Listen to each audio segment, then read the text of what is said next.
উদ্বোধনের অপেক্ষায় দাঁড়িয়ে ভেদিয়া রেলওয়ে ওভারব্রিজ তৈরির কাজ প্রায় শেষের মুখে। এবার অপেক্ষার সাধারণ মানুষের জন্য ভেদিয়া রেলওয়ে ওভারব্রিজ খুলে দেওয়ার। বিভিন্ন তিক্ত অভিজ্ঞতার সাক্ষী ভেদিয়া রেলওয়ে আন্ডারপাস। সংকীর্ণ এই আন্ডারপাস দিয়ে যেতে গিয়ে বিভিন্ন সময় আটকে গেছে অ্যাম্বুলেন্স সহ বিভিন্ন ছোট গাড়ি। বৃষ্টির পরিমাণ বেশি হলে এই দিক দিয়ে যাতায়াত প্রায় অসম্ভব। ভেদিয়া রেলের আন্ডারপাস হওয়ার পর দক্ষিণবঙ্গের কলকাতা সহ অন্যান্য এলাকার ভ্রমণ পিপাসু মানুষদের কবিগুরু স্মৃতিধন্য শান্তিনিকেতনের পাশাপাশি তারাপীঠ সহ বিভিন্ন তীর্থস্থান ভ্রমণ সহজ হয়ে ওঠে।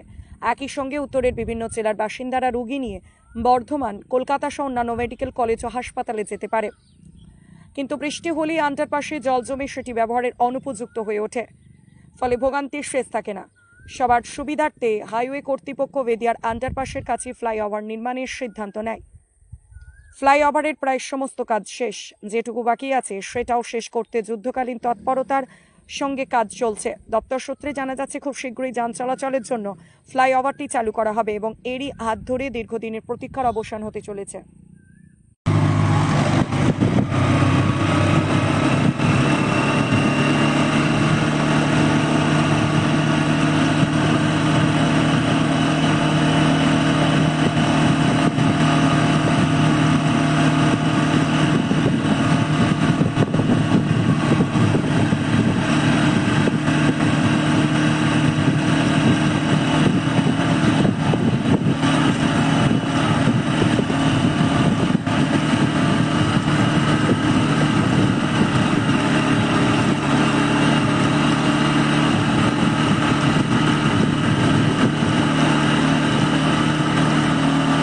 সব ভোগান্তির খবর, সব অপরাধীর খবর, সব দুর্নীতির খবর।